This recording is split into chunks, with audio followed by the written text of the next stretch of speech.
Intisari Ilmu Sastra Cendra Hayuningrat Pangruating Diu.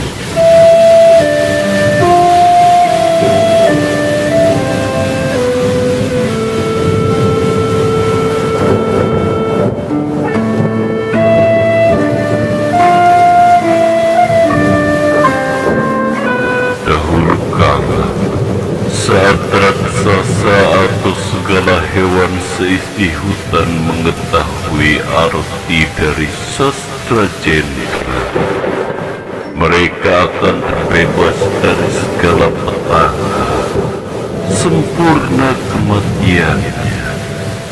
Sementara ruhnya pun akan berkumpul dengan ruh golongan manusia Lenui atau mumpuni. Sementara manusia yang telah sempurna dalam menguasai ilmu sastra Cendra Hayuningrat ini, apabila ia mati, maka ruhnya akan berkumpul dengan para dewa dan orang suci.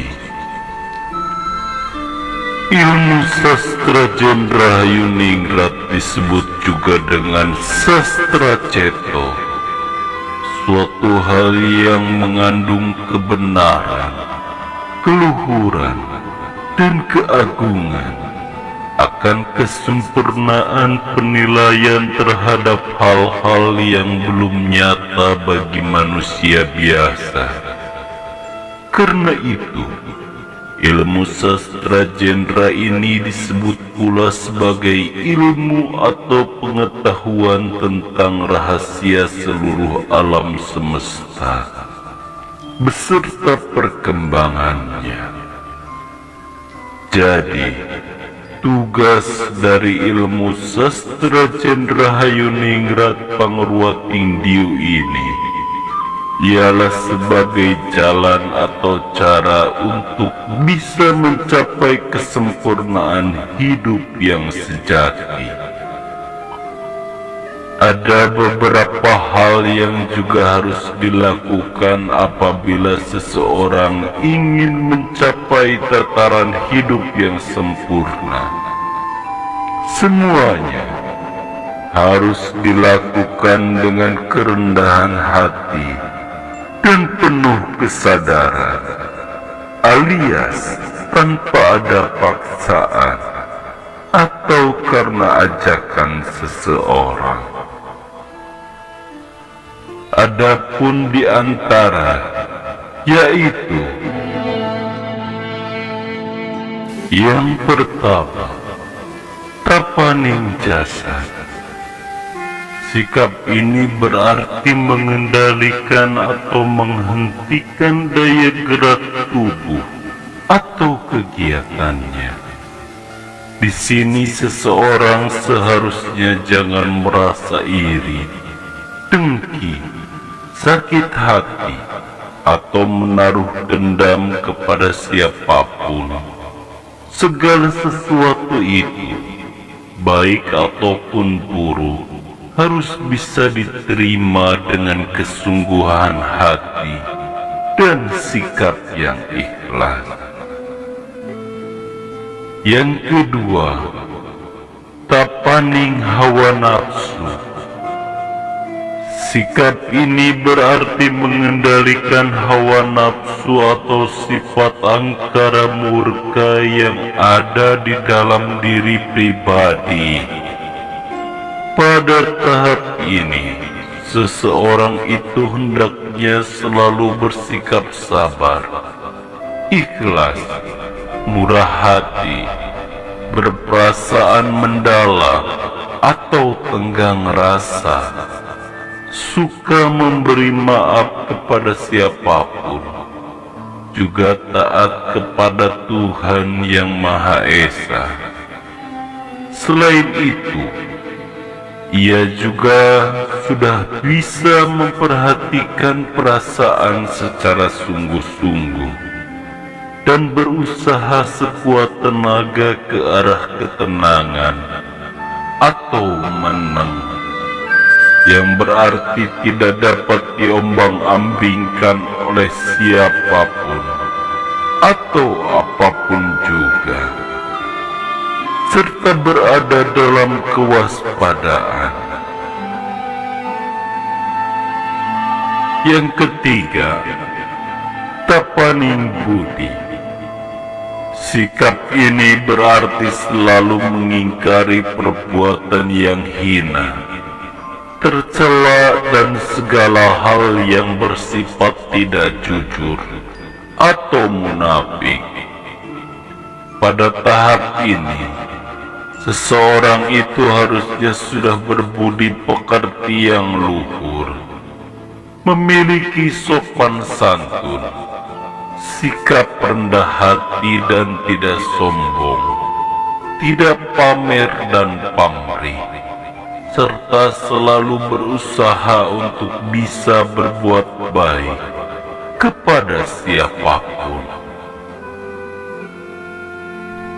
Yang keempat, tapaning sukma. Sikap ini berarti memenangkan jiwanya. Jadi pada tahapan ini hendaknya kedermawanan seseorang itu diperluas.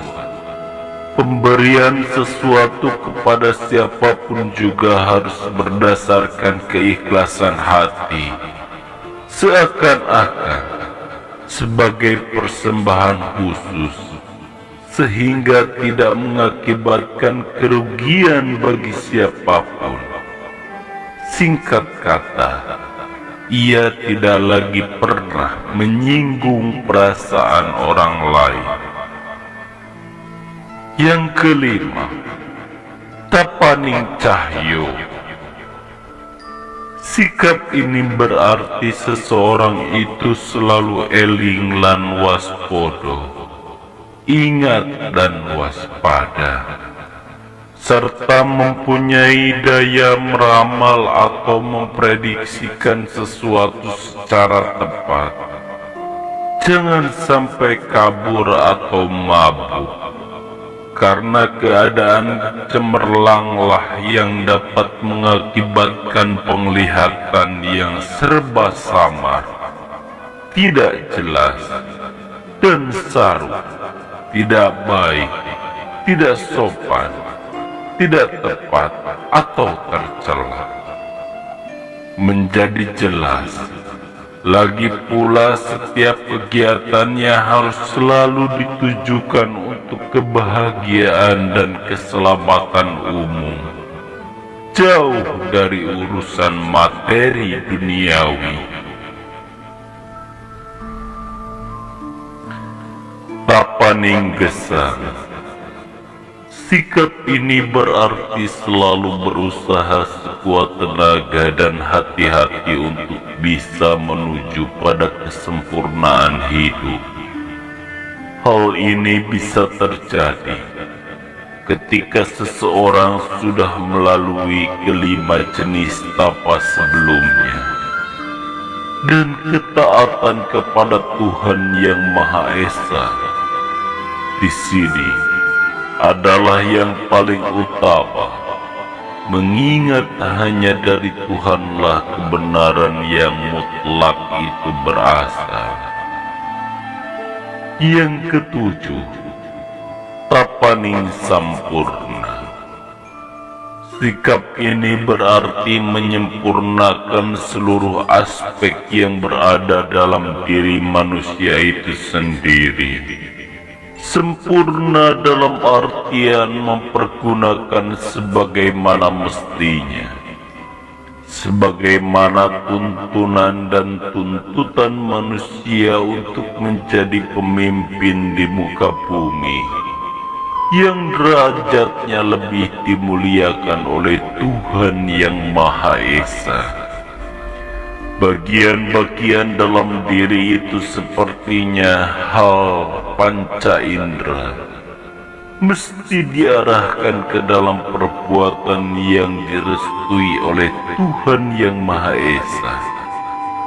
Senantiasa menjaga itikat, perkataan dan perbuatan, agar tidak melukai dan merusak pagar-pagar kehidupan yang telah ditentukan.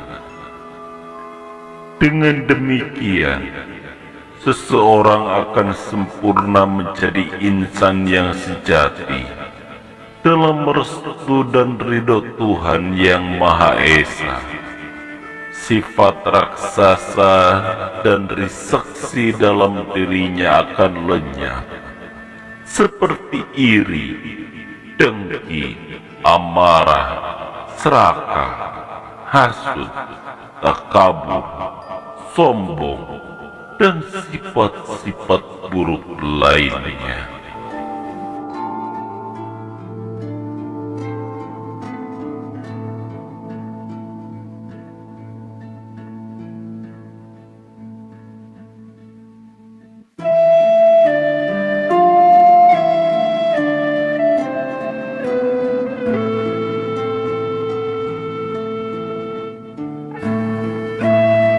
Demikianlah paparan singkat mengenai intisari ilmu sastra Cenderawasih Pangruat Intiyu. Mudah-mudahan bermanfaat untuk kita semua sebagai penambah wawasan akan kekayaan hasanah keilmuan di tanah Nusantara ini. Jangan lupa untuk like, share, komen, dan subscribe untuk terus berlangganan video-video sejarah menarik lainnya di channel ini.